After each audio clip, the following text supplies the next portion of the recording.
di konsep Islam itu setelah keluarga, maka orang yang berhak untuk atau orang yang wajib untuk diperhatikan adalah tetangga. Setelah keluarga, yang paling dekat tetangga. Dan sampai-sampai kita semuanya pernah dengar ceritanya bahwa Rasulullah sampai menyangka bahwa tetangga barangkali akan mendapatkan warisan. Karena saking pentingnya itu dan saking Jibril sering sekali mewasiatkan untuk berbuat baik dengan tetangga, Rasulullah sampai menduga bahwa barangkali tetangga ini mendapatkan jatah warisan. Sekalipun kenyataannya enggak. Itu menunjukkan bahwa tetangga itu begitu pentingnya. Beda antara keluarga dengan tetangga hanya beda darah doang. Kalau bukan karena darah, mungkin tetangga jadi berhak untuk mendapatkan waris. Di bab 39, bab hakul jari wal wasiyati bihi.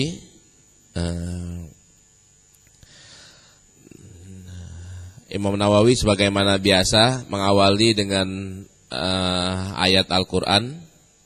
Ayat yang beliau ambil adalah qalallahu ta'ala wa'budullaha wa la tusyriku bihi syai'ah wa bil walidaini ihsana wa bidzil qurba wal yatama wal masakini wal jari dzil qurba wal jaril junubi was sahibi bil jambi wabnis sabil wa ma malakat aymanukum. Ini orang-orang yang harus diihsanin, orang-orang yang harus dibaikin, dipeduliin, adalah yang pertama tentu wabil walidaini, wa'budullah wa la tusyriku bihi syai'a. Artinya kita sudah tahu semuanya, sembahlah Allah dan jangan kalian mensekutukannya dengan apapun juga. Hendaklah kalian wabil walidaini ihsana, hendaklah kalian berbuat baik kepada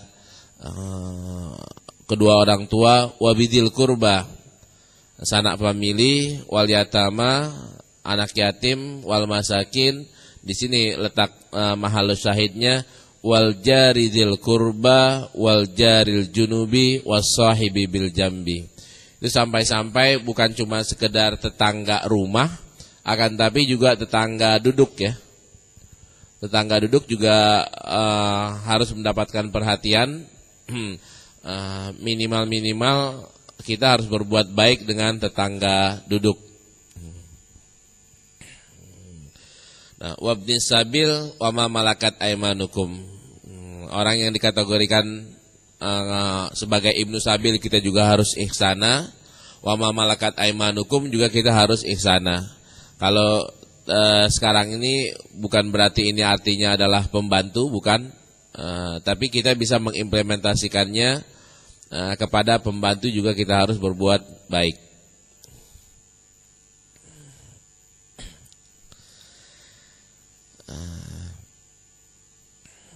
Kalau ikut-ikut lihat-lihat urutannya, wabil walidaini, abis walidaini larinya ke zil kurba. Abis zil kurba nomor 3-nya yatama, nomor 4-nya masakin, baru kelimanya wal jari zil kurba, wal jaril junubi, was sahibi bil jambi. Nah, urutan ini juga bukan urutan tanpa maksud dan tanpa hierarki. Tetap kita jangan sampai baik sama tetangga tapi ke orang tua nggak baik. Ke tetangga sering banget ngirim kue, ke orang tuanya nggak pernah. Tetangga perhatian banget, ke tetangga sakit dianterin, orang tua sakit nggak dianterin. Ya ngelihat hierarkinya bukan begitu, dan itu nggak bisa dijadikan dalil bahwa kan Allah juga nyuruh kita untuk berbuat baik kepada tetangga. Betul. Tapi urutannya bukan tetangga dulu, baru tetangga lagi, baru keluarga, enggak. Akan tapi orang tua dulu, keluarga, baru nanti tetangga, setelah yatim dan setelah orang miskin.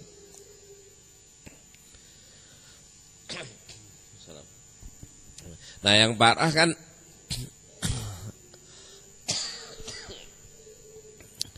yang parah ya udah ibunya tetangganya, ibunya miskin, apalagi. Tapi ditengokin juga jarang. Jadi kurang haknya kurang apaan ibunya? Ibunya miskin. Rumahnya nggak jauh, rumahnya cuma beda satu gang lah, atau beda beberapa rumah doang. Itu kan termasuk tetangga. Tapi perhatiannya kurang ya, tentu ini satu kesalahan ya. Dia udah melanggar berapa inian nih, berapa perintah yang ada di ayat ini. Baik, hadisnya mana? Nah, hadisnya silahkan dibaca.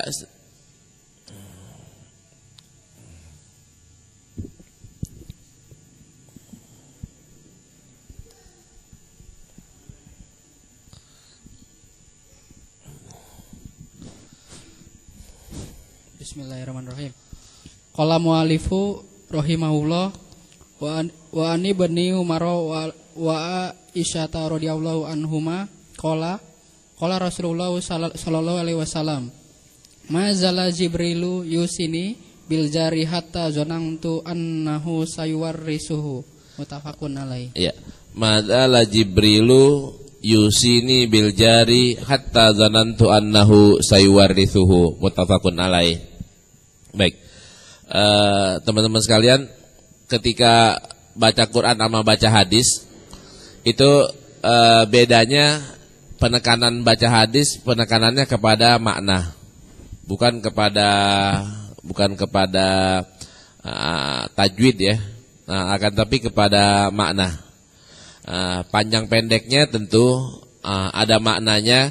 Ketika kola dengan kola kan beda tuh. Kalau kola kan satu, tapi kola kan berarti kan dua. Di sini mazala Jibrilu yusini, yusin dengan yusini kan beda. Karena ya-nya di situ kan artinya aku kan. Jadi berhentinya di mana? Apakah harus pakai dibalikin lagi kalau berhenti napes? Enggak ya. Bukan kayak baca Quran, akan tapi maknanya apaan? Maknanya itulah yang jadi titik beratnya. Kayak di sini madzala Jibrilu yusini bil jari hatta zanantu annahu sayuwarrisuhu muttafaqun alaih. Jibril masih sering banget berwasiat kepadaku untuk berbuat baik kepada kepada tetangga, sampai-sampai aku mengira bahwa mereka itu atau jar itu bisa mendapatkan warisan atau berhak untuk diwarisi. Nah, tadi itu kan ahli waris kan adalah orang-orang dekat dengan almarhum, dengan seseorang. Nah, tetangga dekat enggak? Ya, ini kan menunjukkan bahwa mereka juga dekat dan harus diperhatikan sekalipun akhirnya mereka tidak mendapatkan warisan. Ya. Ada iniannya. Kenapa kok tetangga itu harus mendapatkan perhatian besar? Kita minta tolong paling dekat itu adalah kepada tetangga, bukan kepada yang jauh. Bisa dibalikin kan, Ustaz, ini zaman dulu nggak ada telepon, ngadunya ke tetangga. Kalau zaman sekarang kan tinggal telepon juga, saudara kita di Bogor, kitanya di sini telepon nyampe gitu. Tapi kalau sakarat Bogor keburu tuh. Bogor ke sini berapa menit, sedangkan tetangga kan cuman berapa menit. Mungkin cuman sekedar untuk nelpon, iya. Tapi kan untuk action kan nggak bisa. Kita minta tolong, ada orang gedor-gedor rumah kita, nelpon ke rumah. Nelpon ke rumah akibatnya apa? Pertolongan baru datang 1 jam kemudian. Tapi kalau dengan tetangga kan langsung. Begitu juga dengan kita kepada tetangga bisa langsung, mereka kepada kita juga bisa langsung. Ini dari sisi positifnya. Nah, dari sisi negatifnya, yang paling sering kita lihat dan paling sering kita komentari siapa? Tetangga. Tetangga ganti mobil kita lihat, keluarga ganti mobil kita nggak ngelihat. Tetangga ganti rumah atau perbaharui rumah kita tahu, kita lihat. Nah, kalau umpamanya ya, tetangga ganti mobil, komentar kita kan bisa positif bisa negatif. Kalau kita jelek sama tetangga, komentarnya pasti negatif. Kalau kita baik sama tetangga, insya Allah komentarnya juga positif. Kita gedek sama tetangga, tetangga punya mobil baru, itu pasti komentarnya negatif, Pak. Tapi kalau kita baik sama tetangga, insya Allah yang nggak wajar aja kita bilang wajar, apalagi yang wajar.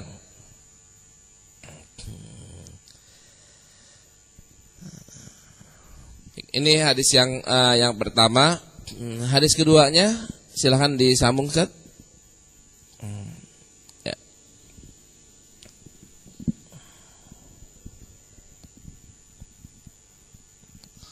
Wa an Abi Zaron radhiyallahu Wa an Abi Dzarrin.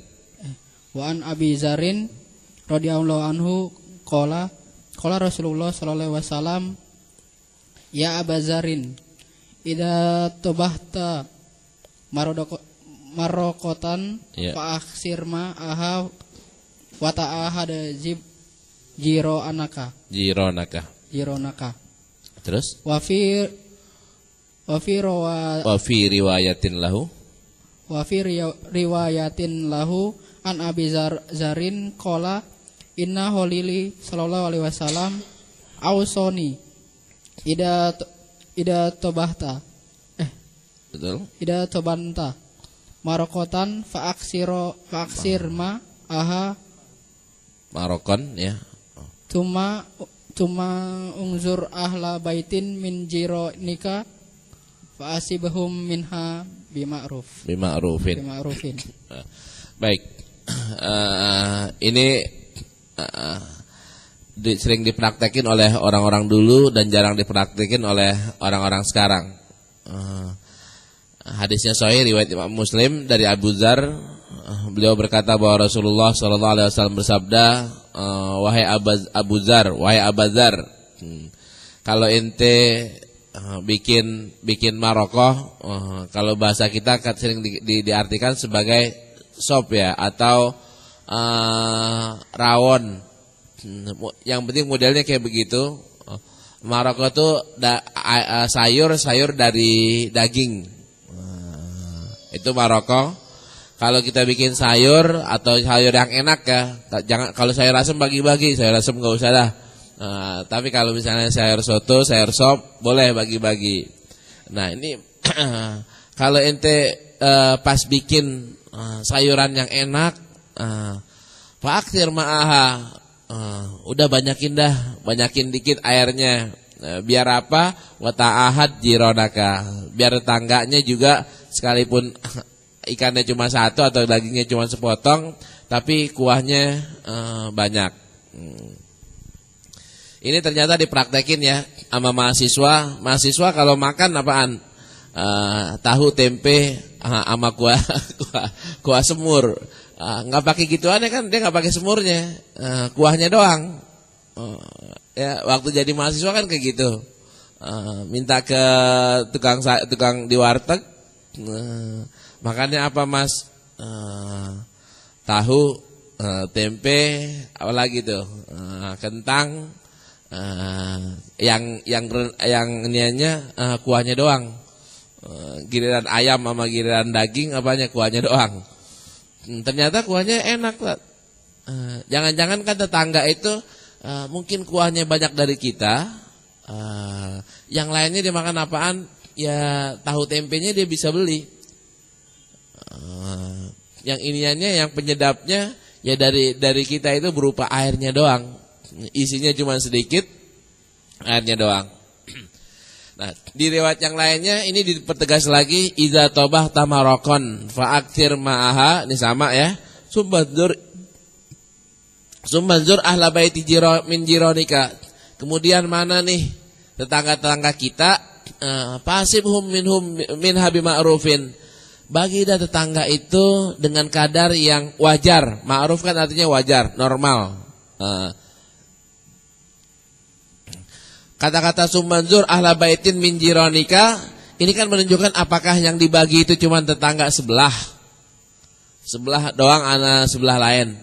Nah, di sini kan artinya mana yang lebih pantas, mana yang lebih pantas untuk dibagi, udah bagi dah. Tidak mesti harus sebelah kanan sama sebelah kiri doang. Akan tapi mana yang lebih pantas. Kata-kata ahla baitin min jironika itu boleh yang kita bagi dua rumah dari rumah kita, boleh 3 rumah dari rumah kita dengan alasan. Kalau dari sisi hak mana yang paling berhak, yang ngirup baunya. Siapa yang ngirup bau nian kita, masakan kita, kan pasti yang dekat dapur. Maka yang dekat dapur lah itu yang paling berhak untuk mendapatkan bagian, untuk mendapatkan sedekah kita.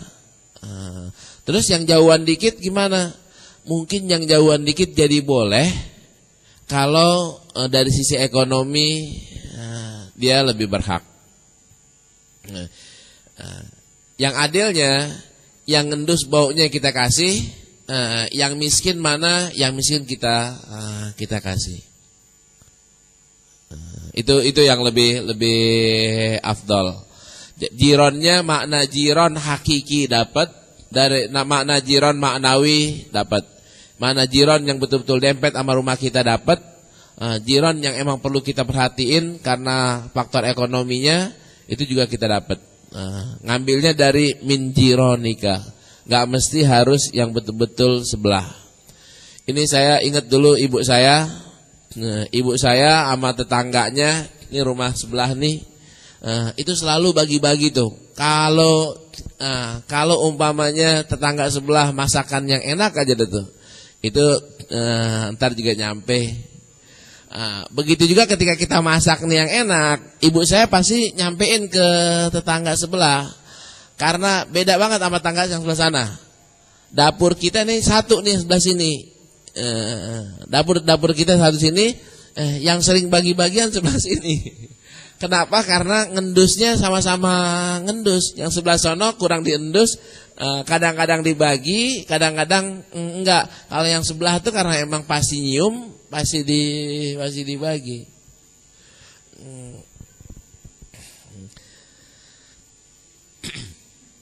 Nah, ini waktu di SD juga ini menjadi di ibtidaiyah ini jadi ajaran banget ya.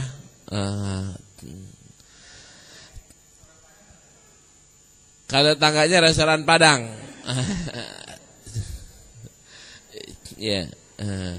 Di zaman Rasulullah saya nggak kebayang dulu ada warteg nggak di zaman Rasulullah ya. Mungkin kalau di negeri Syam ada kali warteg, tapi kalau di Madinah ada gak warteg? Orang jual beli ada, tapi kalau misalnya kayak model warteg itu ada atau enggak, wallahu a'lam, agak sedikit sulit untuk mengatakan ada. Tentu kalau warteg emang tukangnya. Kalau warteg kayak gitu, alangkah baiknya ketika makanannya itu mau dibuang, sisa tutupan itu yang ditawarin siapa? Tetangganya. Mau gak tetangganya ngambil sisa makanan yang belum laku, bukan bekas, akan tapi sisa yang belum laku. Kalau emang dia mau, ya kita minta, udah ntar kita bawain. Tapi kalau misalnya tetangganya tersinggung karena itu, ya nggak usah. Nah, beda banget. Ini kan jiron ya, jiron persaudaraan. Kalau kayak warung Padang itu profesi. Nah, apakah setiap hari harus ngasih? Berarti enakan tetanggaan sama warung Padang aja. Karena dia kewajiban untuk ngasih.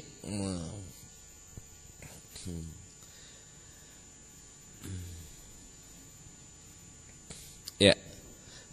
Ini hadis ke-304-nya, hadis 305-nya. Silakan Ustaz, diwitirin. Wa an Abi Hurairah radhiyallahu anhu anna Nabiyyu sallallahu alaihi wasallam qala wallahu la yu'min wallahu la yu'min wallahu la yu'min kila man ya Rasulullah alladzi la ya'manu jaruhu wa bawa'iqo muttafaqun alaihi wa fi riwayatin Muslim la yadkhulul jannata man la ya'manu jaruhu bawa'iqo. Ya, ini hadisnya muttafaqun alaihi. Dari Abu Hurairah radhiyallahu anhu, beliau berkata bahwa Rasulullah sallallahu alaihi wasallam 3 kali ya sumpahnya, wallahi la yu'min, demi Allah tidak sempurna keimanan seseorang, demi Allah tidak sempurna keimanan seseorang, sampai 3 kali. Rasulullah ditanya, siapa itu ya Rasulullah? Jawabannya adalah alladzi la ya'manu jaruhu bawa'iqahu, yang enggak peduli dengan permasalahan tetangganya, dengan problematika tetangganya, baik tentang al-ghawail maupun asyurur. Maksudnya kan permasalahan-permasalahannya mau tentang apa, tetangganya lagi kerampokan, kita enggak peduli, yaitu kita juga berarti tetangganya lagi masalah ekonomi, kita enggak peduli, ini pun termasuk. Tetangganya lagi membutuhkan air ya, listriknya mati, kita bilang kita nggak kasih ngambil air dari tempat kita, itu pun termasuk. Tetangganya berantem mulu, suami istri berantem mulu, kita nggak ngasih nasihat, itu pun termasuk. Itu bukan ikut-ikutan ini ya, bukan ikut-ikutan rumah tangga orang. Nasihat kan bukan berarti harus ikut-ikutan kan? Nasihat kan boleh mengingatkan, Pok, ngaji yuk.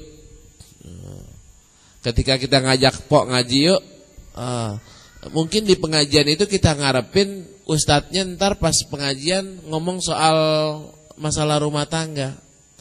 Terus konflik rumah tangga penyelesaiannya kayak gini loh. Dengan kita ngajak dia ngaji, dia ikut ngaji, ternyata dapat hidayah dari situ. Itu kan model yang kayak gitu bisa. Kalau ngomong sama ustadz terus minta percontohannya, selalu percontohannya idealis banget. Tapi kenyataannya pas lagi diajak, ngaji di situ babnya wudhu lagi. Babnya air lagi, nggak pernah ngomong sampai babnya ahwal syakhsiyah. Kan jarang banget ahwal syakhsiyah kesentuh. Kebanyakan air, wudhu, balik lagi, puasa. Jarang sampai ke bab nikah. Yang paling sering dibaca kan bab air sama bab wudhu, bab sholat udah tinggi tuh. Bab nikahnya jarang nyampe. Terus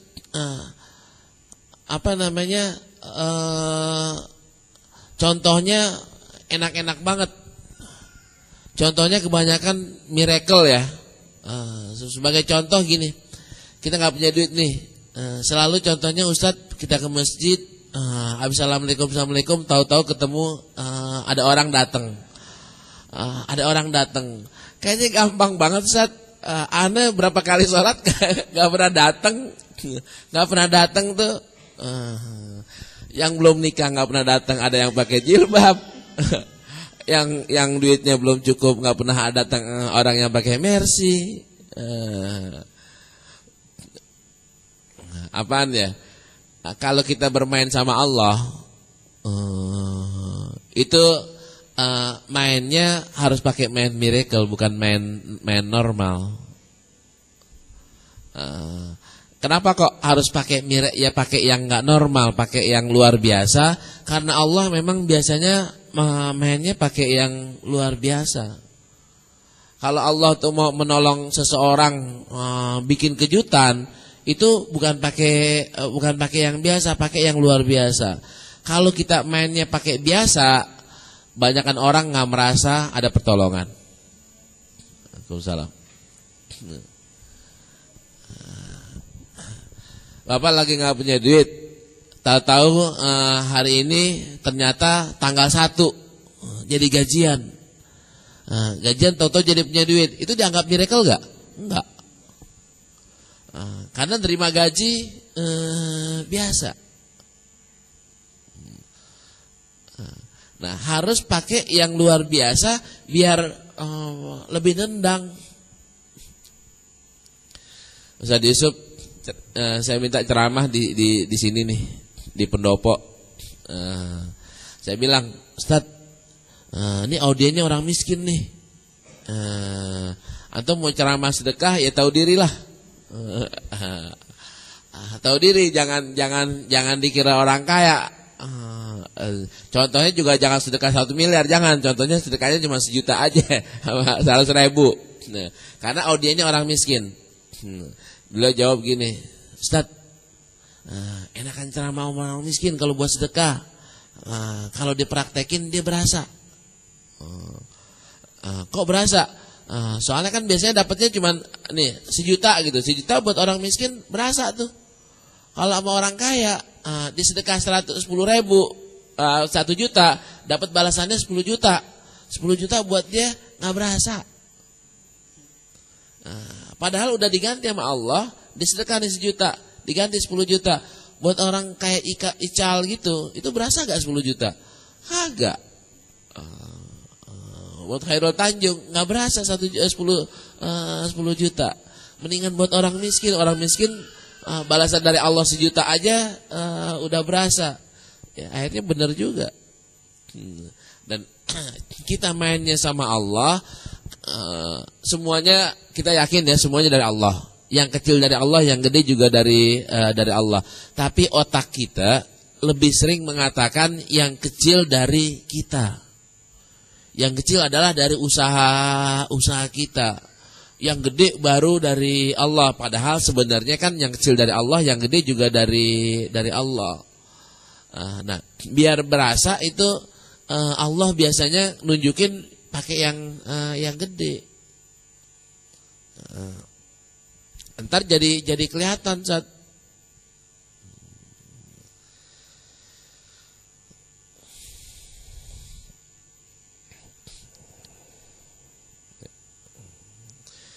di hadis, di riwayat yang lainnya itu ada penegasan yang maknanya searah tapi lafaznya beda. Orang yang tidak sempurna keimanannya bisa gak masuk surga? Enggak bisa dong masuk surga. Maksudnya gak bisa masuk surga dengan lempeng, dengan mudah. Dia akan masuk surga karena masih ada iman, akan masuk surga, tapi prosesnya lama. Nah, di riwayat Imam Muslim, la yadkhulul jannata man la ya'manu jaruhu bawa'iqahu. Ini kita tafsirin dengan yang di sini, kan sama tafsirnya. Wallahi la yu'min, wallahi la yu'min. Demi Allah tidak beriman atau tidak sempurna keimanannya, dampaknya apa? Ini orang nggak bisa masuk surga langsung. Dia masuk surga tapi melalui proses yang panjang banget karena masih ada iman. Karena itu Rasulullah bilang la yadkhulul jannata man la ya'manu jaruhu bawa'iqahu. Ininya kan sama ya. Tinggal yang berbeda kan di sini. Kata-kata la yadkhul. Nah, kata-kata la yadkhul ini ada yang artinya memang betul-betul tidak masuk. Ada yang bisa diartikan tidak akan masuk cepat.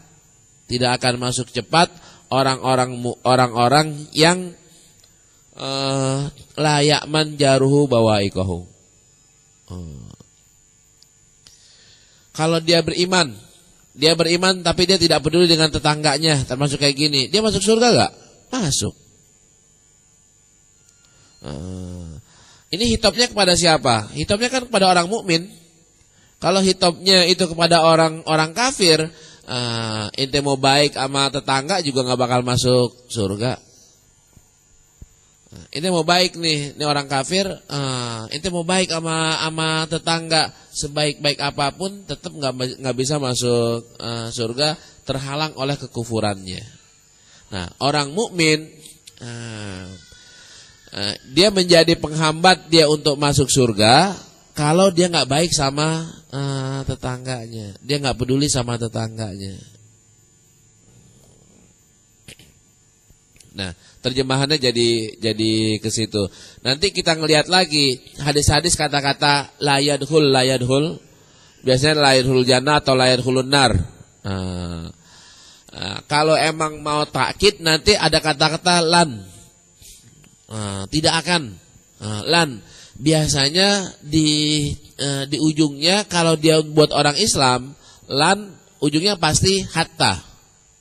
Tidak sampai, tidak akan, hingga. Hingga ini kan pengecualian. Artinya dia tetap aja akan masuk surga. Akan masuk surga ketika ini prosesnya selesai. Nafiyunya itu bukan nafiyut tam ya,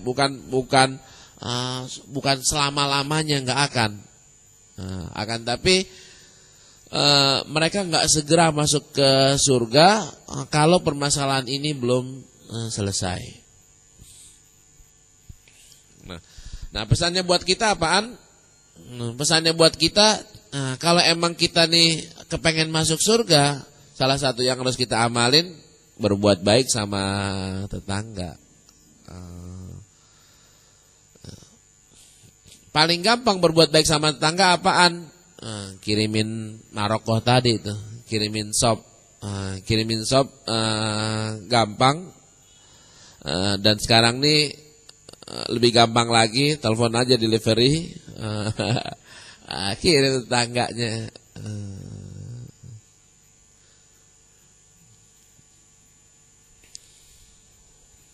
Baik, itu hadis ke 305, 306. Ya, gantian sampai 3 hadis. Ya. Bismillahirrahmanirrahim. Qala al-muallifu wa anhu qala Rasulullah sallallahu alaihi wasallam, ya nisa al-muslimati la tahqiranna jaratan tijaratiha walau firsina syatin, muttafaqun alaih. Ya. Ketika kita tetangga yang paling riskan ini, kita tetangga dengan baik, itu kadang-kadang kan mulut kita nggak terkontrol. Mulut kita nggak terkontrol gara-gara apa? Anak kita berantem sama anak dia. Ntar akibatnya omongan keluar. Nggak keluar omongannya apaan? Awalnya normal ya, dasar anak nggak bisa diatur, dasar, ujungnya kan dasar anak, nyanyi aja itu tukang apaan, bapaknya tukang apa, dengan nada-nada penghinaan.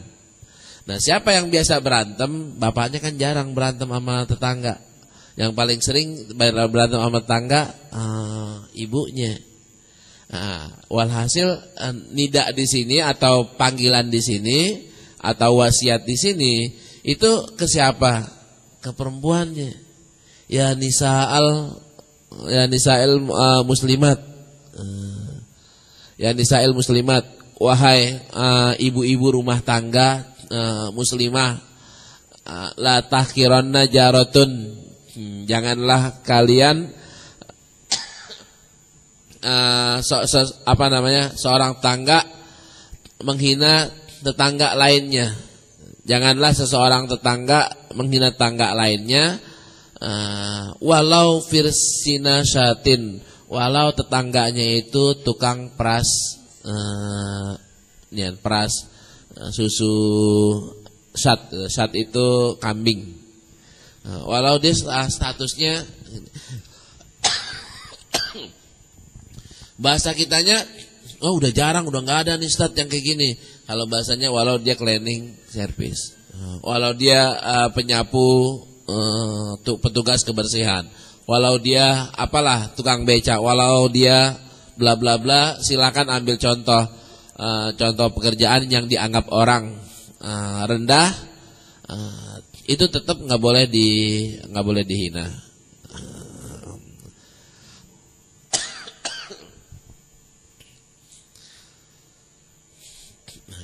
Terus lagi buat ibu-ibu, ketika Rasulullah bilang ya nisa di sini, ujungnya adalah la tahkironna,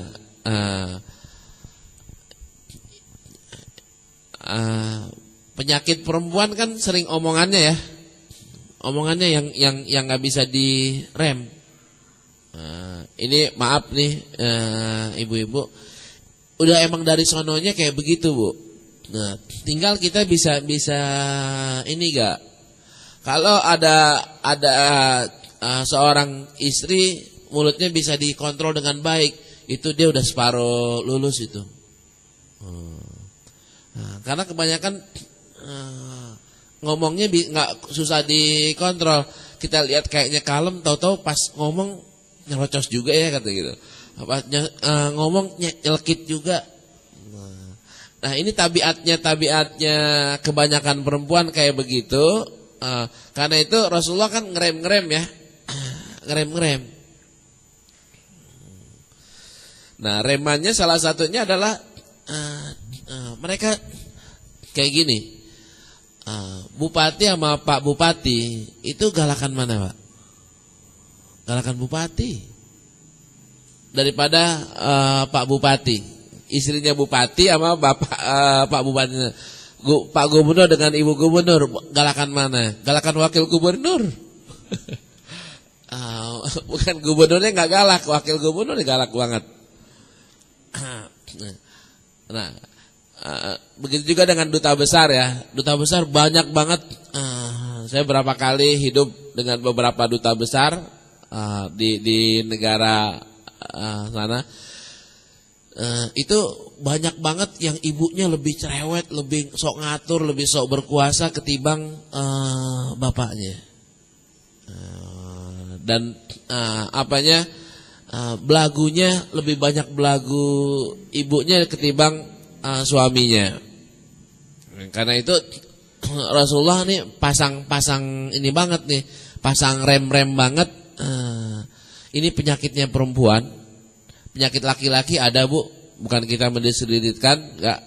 Penyakit laki-laki ada, penyakit perempuan ada. Kebetulan bab kita sekarang adalah penyakit perempuan. Nah, ya udah ikhlas aja. Bukannya dijelek-jelekin ya, bagian kena yang jeleknya, ya ikhlas aja. Tinggal mudah-mudahan kita nggak sampai ke situ, nggak sampai kena penyakit ini. Kalau penyakitnya ya stadiumnya jangan stadium 4. Stadiumnya udah gejala aja. Gejala krem kan enak tuh.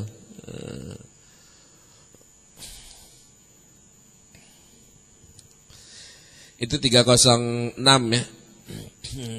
307 ya maaf. Ini perempuan di sini sering membangga-banggakan suaminya. Saya kan istri duta besar. Istri duta besar. Padahal kan yang terhormat, yang mulianya kan suaminya, bukan istrinya. Tapi dia belagu melebihi si suaminya.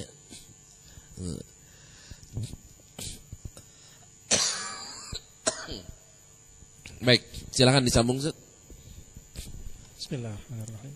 Qala al-mu'allifu wa anhu anna Rasulullah sallallahu alaihi wasallam qala. Ini kayaknya gini, kalau pertamanya qala al-mu'allifu rahimahullah wa nafa'ana bi ulumi fid dharain. Kalau yang udah keduanya qala wa anhu gitu. Enggak pakai mu'alif lagi. Kalau yang baca orang yang sama. Antum yang baca nih, maka yang keduanya langsung qala wa anhu. Qala wa anhu anna Rasulullah sallallahu alaihi wasallam qala لا يمنع جار جاره أن يغرز خشبة في جداره ثم يقول أبو هريرة ما لي أراكم عنها معرضين والله لأرمين بها بين أكتافكم متفق عليه. Ya. Terus ruya khashabatu bil idafati bil idafati wal jam'i wa ruya khashabatan bit tanwini 'ala al ifrad wa qawluhu ma li arakum anha mu'ridin yakni an hadhihi sunnati. Ya. Ntar ada kisah yang menarik betapa sahabat Nabi itu pegangannya terhadap sunnah kuat banget. Di satu cerita Umar bin Khattab lagi naik mimbar. Ini beliau jadi khalifah ya, sudah jadi khalifah. Berarti kan bukan di zaman Rasulullah SAW. Lagi khutbah, ada sahabat minal awalin, sahabat yang minal muhajirin ya, minal muhajirin masuk. Ini beliau khutbahnya udah 5 menit, 5 menit, 6 menit gitulah, udah cukup. Umar kalau bahasa Betawinya bilang, wahai sahabat Rasulullah, dari mana aja, untuk menegur keterlambatan sahabat ini. Dari mana aja? Wallahi ya Amirul Mukminin, anak kesiangan ini nggak sengaja, anak lupa banget, anak langsung nih kesini. Habis itu Umar bilang lagi, ente udah mandi dulu belum? Anak nggak sempet, anak wudhu doang. Anak wudhu langsung kesini. Emang Rasulullah nyuruhnya apaan? Emang Rasulullah nyuruhnya apaan? Nyuruh wudhu kalau mau Jumatan. Ini kan Jumatan babnya Pak ya. Emang Rasulullah nyuruhnya Jumatan, wudhu mau Jumatan? Kan enggak. Kenapa ente nggak mandi? Nih, bahasa saya ini keren banget, seorang khalifah menegur dengan bahasa sindiran. Ntar kan sama apa namanya, ada anak bapak, di antara bapak-bapak dan ibu-ibu sekalian, ada yang minumnya sambil masih pakai tangan kiri. Emang begitu diajarin di PKH? Emang begitu diajarin? Nah, kalau dulu kan orang Betawi, emang begitu diajarin di sekolahan. Sebagai sindiran ya, sindirannya begitu diajarin di sekolah. Guru ente ngajarin kayak begitu, berhenti sekolah, berhenti. Sahabat Nabi itu begitu hebatnya tuh Umar menyindir atau menegur sahabat senior. Ini yang diajarin Rasulullah. Jumatan datang telat, Jumatan datang terlambat, nggak pakai mandi lagi. Nah, yang sekarang ini Rasul Abu Hurairah menukil kata sahabat juga nih, kata Rasulullah juga. Rasulullah bersabda, la yamna jarun jarahu ayyagrisa khosabatan. Ini jangan sampai ada tetangga yang larang tetangganya untuk nanam tanaman di pekarangannya.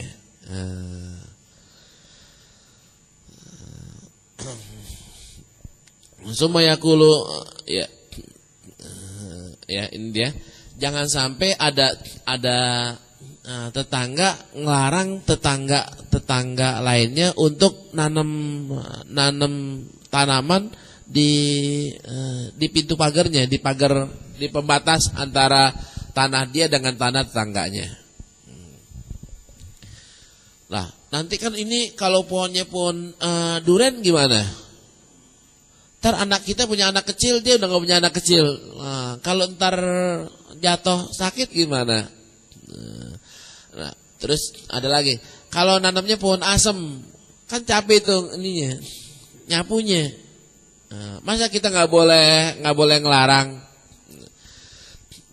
Di satu sudut Islam ngelarang orang untuk jangan larang, di sudut yang lain lagi Islam mengatakan jangan kamu tinggiin tembok rumah kamu sehingga menghalangi sinar untuk tetangga kamu. Kecuali atas izinnya. Kayak bangunan kayak gini nih ya, bangunan tinggi kayak gini. Kalau kita nggak izinin di sini boleh nggak? Secara ilmu Islam nggak boleh.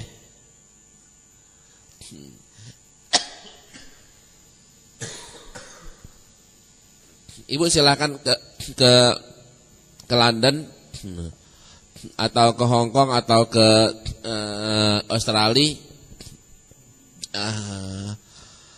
Iya Bu, itu doang yang saya lihat Bu, yang lain belum. Nah, itu rumah kan pada seragam tuh. Rumah di satu kawasan seragam banget.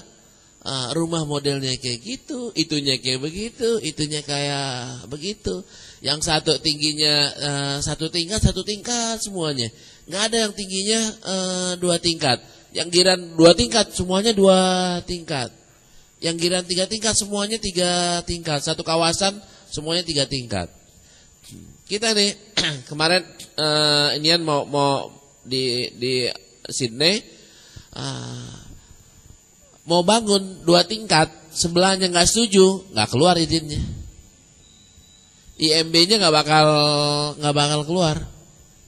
Kalau udah dapat persetujuan dari tetangga sebelah, baru boleh nggak merubah seperti itu? Nggak boleh kalau nggak semuanya kayak gitu. Itu udah Islami banget. Itu kan udah sangat Islami. Kita aja tetangga naikin gedung, izin juga kagak, ini juga kagak. Akhirnya iniannya ketutup. Angin nggak masuk. Ini kan di kawasan sini masih lumayan ya, di kawasan sebelah sono. Yang akibatnya apa? Tetangga nggak pernah ngelihat matahari, nggak pernah ngelihat angin juga nggak masuk ya. Nggak ada sirkulasi yang baik karena udah kepepet sono, kepepet sono. Nah, Islam mengajarin dipraktekin banget. Saya bingung. Ini apa pada kagak mampu untuk bikin bangunan yang lebih bagus daripada ini? Kan duitnya pada banyak. Kok enggak ya? Bukan masalah mampu katanya. Masalah izin. Kagak dikasih izin. Enggak boleh tuh dengdet rumah satu tiga satu sini 2. Kan kalau kita rumah dengdet mulu. Lihat aja dah rumah yang di Pondok Indah tuh sejajar ya. Jajar standarnya dipakai, kecuali sekarang udah mulai ada yang nakal-nakal. Tapi kalau di kampung-kampung yang azan kedengaran banyak banget dari kuping sono sebelah sono, itulah yang paling nggak adil tuh. Konsep Islam nggak dilaksanakan dalam hal hak tetangga untuk menikmati sesuatu yang milik bersama. Apa milik bersama? Air, udara, matahari, itu kan milik bersama. Termasuk angin. Nah, Abu Hurairah bilang, ini bukan kata-kata Rasulullah. Mali arakum anha muridin. Kok ente pada nggak setuju sih kayak ginian? Wallahi la armiyanna biha baina aktafikum. Nih bahasa kitanya tetap gua akan bilang kayak begini. Lu pada nggak setuju begini kenapa sih? Ini kan ajaran Rasulullah. Bahasanya kan di satu sudut dibilang mengganggu di yang lain, tapi kan di satu sudut lagi Rasulullah juga ngasih rambu-rambu. Kita nggak boleh ngelarang, tapi tuh orang juga harus tahu diri. Lu jangan bikin nanti ada yang miring kayak begini jadi sampahnya ke sini. Jangan menanam sesuatu yang membahayakan atau mengganggu tetangga yang lainnya. Di satu sudut, seseorang juga nggak boleh mengganggu hak orang lain. Ini kan berarti Islam kan menghormati hak masing-masing kan.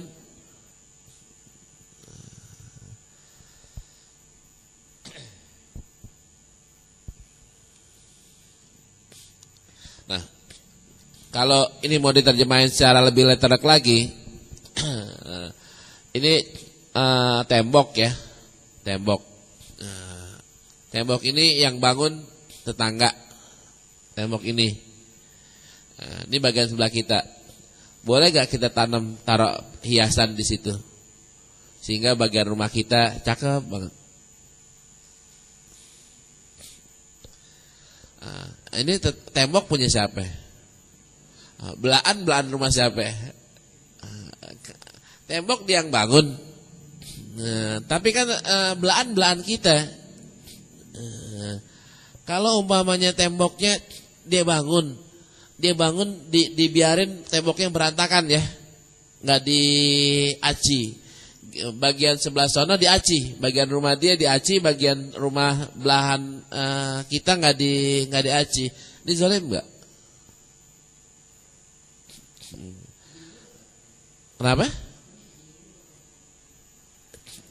Di sini yang dimintakan dua sisi. Dua sisinya gimana? Ente kalau mau bahasannya ya, ente kalau mau bikin ya cakepin buat dua pihak. Kalau enggak kompromi, antum mau bikin enggak sebelah sini? Saya mau bikin tembok nih. Kalau ente sama-sama mau bikin tembok, udah dah nggak apa-apa. Di sini nggak usah diaci juga nggak apa-apa. Toh ente mau bikin tembok. Ketika bangun ini temboknya bisa jadi satu atau bisa jadi ini. Saya milih jadi dua. Ini bangunan ini kan dempet sama rumah saya nih. Saya bangun dengan tangga sebelah juga milihnya dua. Biar apa? Biar saya nggak ribut. Udah, bukan bareng dah. Ntar kalau misalnya bareng merasa ini punya gue, lu mau maku izin dong. Ini kan tembok gue. Kan bisa terjadi seperti itu ya, bisa terjadi seperti itu. Kalau seharusnya secara teori, ini kan belah sini bukan punya dia lagi. Ini belah punya yang rumah sini, bukan punya dia lagi. Berarti kan kalau mau ditembok ya terserah dia. Ini banyak banget orang yang peduli dengan dirinya, nggak peduli sama orang. Islam mengajarin jangan begitu. Kita mau peduli sama kita boleh, tapi peduli juga sama tetangga. Babnya kan tetangga ya, peduli juga sama tetangga. Nah, sampai-sampai kalau kita mau artiin hadis yang ini secara letterlet, fi jidarihi kan di temboknya, bukan di tanah, masih bagian tanah, ini bagian temboknya. Di bagian tembok aja dia nggak boleh larang, apalagi bagian tanah. Cuman tadi tuh harus diingat juga bahwa Islam juga ngajarin orang itu untuk tahu diri. Jangan nanam pohon beringin di samping rumah. Rumahnya gede, taruhlah di rumahnya. Terus bagian sebelah sono, tamannya sebelah sini, ini rumah orang. Nanam beringinnya di sini. Apa nggak bikin serem rumah ini? Nggak bikin serem rumah orang jadinya. Kalau mau tanam beringin, kenapa nggak di sebelah sono aja? Kenapa jadi sebelah sini? Kan orang kita sekalipun kita bilang kuntilanak nggak ada ya, tapi kan pemikiran orang kan masih ini suatu yang menyeramkan. Jadi kan orang jadi takut di sini. Ya kalau mau nanam di situ, nanam pohon apaan ki, buah ki yang nanti jatuhnya lumayan, boleh dapat tetangga. Ini kan pohon beringin dapat apaan, jatuh kuntilanak jatuh di situ. Kan hal-hal yang negatif jadinya. Nah itu hebatnya Islam di situ. Islam meminta kedua belah pihak untuk saling menghormati haknya masing-masing tanpa mengganggu. Kalau ada yang merasa terganggu, langsung nggak boleh, sekalipun ada di kawasannya dia. Sayang ini nggak dilakukan di tanah air kita. Yang melakukannya ya tadi itu negara-negara non-muslim. Tadi saya ceramah di Ciputat menjelang zuhur. Tuan rumahnya ngasih sensus, ngasih survei, ngasih hasil survei. Saya lupa dari kampus mana. Katanya orang Australia bikin survei. Hasil survei itu dari 10 ajaran Islam tentang kemanusiaan, itu paling tidak terlihat di Indonesia, paling terlihat di negara-negara barat, negara-negara non-muslim.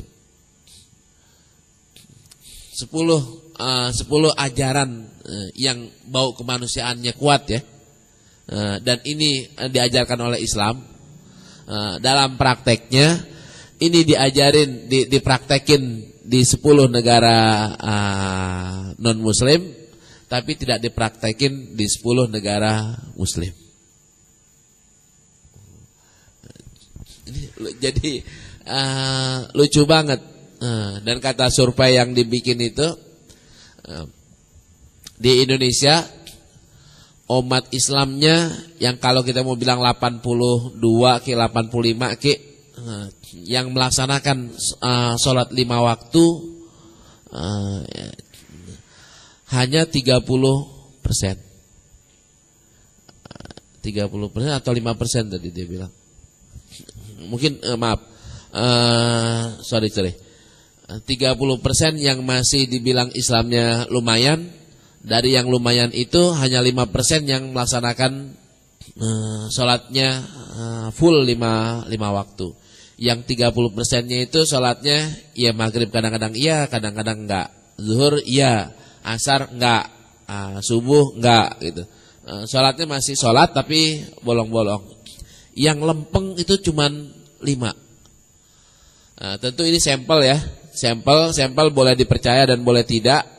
Tingkat akurasinya ya tentu enggak 100%. Tapi angkanya kan menyedihkan. Angka segitu kan menyedihkan banget. Nah ini salahnya di mana? Salahnya di mana? Habis itu saya isi dengan ceramah. Saya ambil dari buku bagus yang dilombakan di Islamic Book Fair. Bukunya sangat menggelitik saya. Dan kemarin ketika ceramah di depan wali murid di SD ini, saya angkat itu. Judulnya bagus ya. Tuhan, maaf saya lagi sibuk. Itu judulnya. Tuhan, maaf kami sedang sibuk. Kami sedang sibuk kalau nggak salah. Tuhan, kami sedang sibuk. Apa maksudnya? Sholat. Maaf, saya lagi sibuk. Didik anak. Maaf, saya nggak sempat karena sibuk. Ayo apalin Quran. Maaf, saya sibuk.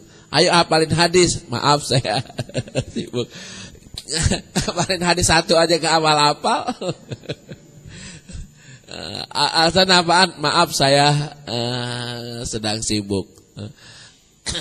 Nanti akhirnya apa? Ketika kita selalu bilang maaf saya sedang sibuk, ketika kita berdoa, Tuhan juga bilang apa? Maaf. Kan juga maaf juga jawabannya. Nanti juga ketika di padang mahsyar kita minta tolong sama Allah, Allah bilang apa? Maaf lagi kan jawabannya. Karena dulu kita waktu di dunia disuruh bilang maaf, di sini akhirnya ya Allah juga bilang maaf. Saya lupa ayat yang seperti itu. Tapi ada ayat-ayat yang tafsirannya kayak gitu. Kita nggak orang itu akan dicuekin oleh Allah karena dulu nyuekin Allah. Nah sekarang ini kalau kita cuek sama Allah, ya siap-siap aja nanti Allah juga cuek sama kita. Waktunya udah habis ya. Iya. Waktu Riyadhus Shalihinnya sudah habis. Kita sambung dengan pertanyaan dulu.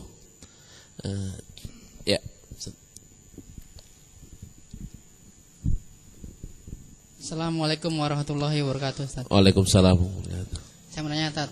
Ini di kampung saya tuh sering ada tahlilan atau enggak selamatan, Tat. Ya. Nah, mereka ngundangnya tuh pada Isa. Ya.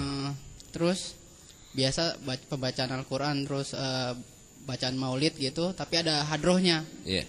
Dan mereka pakai speaker gitu dan itu suaranya kencang tuh. Ya. Nah, itu apakah suaranya mengganggu tetangga atau kita juga harus izin dulu sama mereka atau gimana, Tat? Terima kasih. Ya. Assalamualaikum warahmatullahi wabarakatuh. Ya. Di Kemang dulu ada adzan diprotes sama bule, sama pendatang. Adzan diprotes. Apa kata orang Kemang? Duluan datang mana? Speaker sama ente. Duluan speaker. Berarti ente kita nggak usah pakai izin. Duluan mana untuk kayak gitu ya? Nggak usah pakai izin. Tapi kalau kita belakangan kita harus pakai izin. Rumah saya tiga lantai, sebelahnya masih tanah kosong. Saya harus pakai izin. Saya mau bangun 3 lantai ya enggak. Kan kita duluan yang bangun. Kalau kita yang bangun duluan, kita nggak usah pakai izin, nggak usah pakai izin tetangga untuk membangun sekian lantai. Kalau umpamanya di tangga udah ada 1 lantai, kita mau bangun 3 lantai, kita harus pakai izin tetangga. Kasusnya dengan yang sini, ini udah tradisi dari zaman baheula atau baru sekarang? Kalau baru sekarang, tanyain mengganggu atau enggak. Kalau mengganggu ya harus pakai minta izin. Kalau enggak mengganggu silahkan. Jadi kan perasaan tuh mengganggu atau tidak. Mereka merasa terganggu atau tidak. Wah ini kan maulidan, ini kan pakai suara. Jujur aja, kita aja yang orang maulidan, orang pasang petasan jam 12 malam, lagi astrakal, itu keganggu. Kan ada tuh kelompok-kelompok tertentu ngadain maulid atau sejenisnya, jam 12 malam pasang petasan. Itu boleh nyumpain enggak? Mungkin banyak yang nyumpain itu. Apakah itu ajaran Islam? Jauh dari ajaran Islam. Wong petasan aja pasti enggak boleh. Kok itu ajaran Islam? Wah ini kan menyambut kedatangan Nabi Muhammad SAW. Emang petasan boleh pasang petasan? Jelas petasan membahayakan, petasan adalah tabzir, dan model kayak begitu nggak dikenal. Nah, kalau hadroh, mungkin bukan hadrohnya kali, speakernya kali, speakernya yang jadi mengganggu. Sebaiknya izin, Ustaz. Baik, ada lagi yang Riyadhus Shalihin ya. Kita akan pindah ke Bulughul Maram. Assalamualaikum warahmatullahi wabarakatuh. Waalaikumsalam. Ustadz, saya mau tanya, kalau misalnya rumahnya kan dempet, terus si tetangga kita pakai tembok kita kan, sampai akhirnya pas bocor sebelah rumah bocor jadi ngerembes ke rumah kita kan. Itu cara bilangnya gimana ya Ustadz ya? Karena kan mestinya kan dia juga bikin tembok sendiri. Nah terus kalau mau bangun rumahnya lebih tinggi dari yang tetangga, itu berapa tetangga kita harus bilang, atau yang memang sebelah-sebelahnya aja gitu? Iya. Izinnya. Makasih ya. Kan ini kan emang repot Bu ya, repot.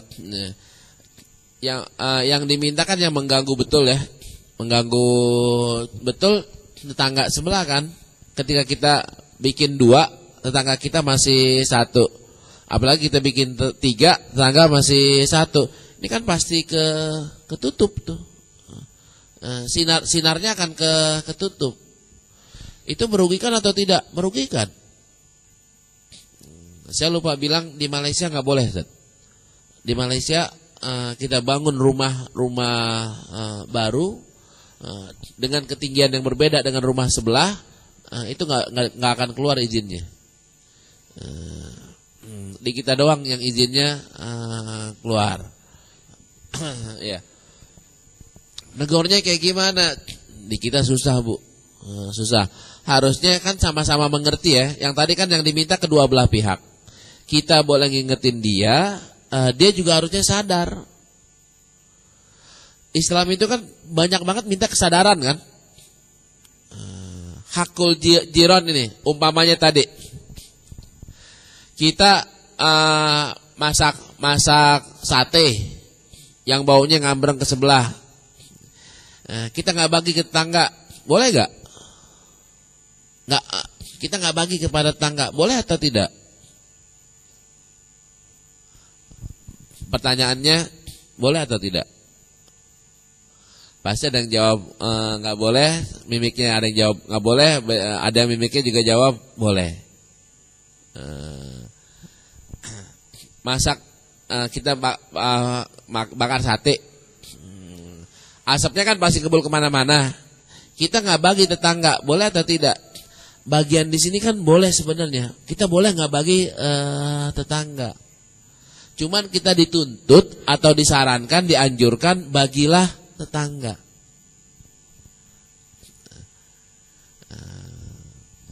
Itu kan iniannya.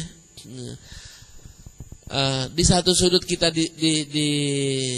ada tuntut, ada kewajiban, ada juga etika. Kalau nggak bagi, baunya nyampe, ente tega banget sih. Orang cuma disuruh cium baunya. Terus si Singapura nuntut kita gara-gara asap. Tapi kan dia curang, giliran asap positifnya dia nggak berterima kasih. Asap kebakarannya kan cuma berapa hari ya, taruhlah sebulan gitu. Sedangkan asap oksigennya yang 11 bulan dia nggak terima kasih sama kita. Nah aturannya 2 dituntut, ibu kalau nggak mau bagi-bagi sate ke tetangga, beli aja Bu di warung si On di warung sana tuh, beli bawa pulang. Itu kan nggak mengganggu tangga, makan dah tuh mau 100 tusuk ya silakan. Tapi kalau umpamanya bakar di situ, ya tetangganya dibagi karena asapnya juga udah kebagian. Etikanya kan kayak gitu. Begitu juga ketika bocor, ya harusnya tetangga tahu diri lah. Tahu diri, dia udah numpang tembok ya. Ketika bocor, gara-gara dia gitu, ya betulin lah bagian sebelahnya dia. Jangan dibiarin kayak gitu aja. Harusnya kayak begitu. Nah, cuman dua-duanya harus ngaji, Bu. Yang sebelah sini harus ngaji, sebelah sana harus ngaji. Kalau enggak kan timplang, Pak.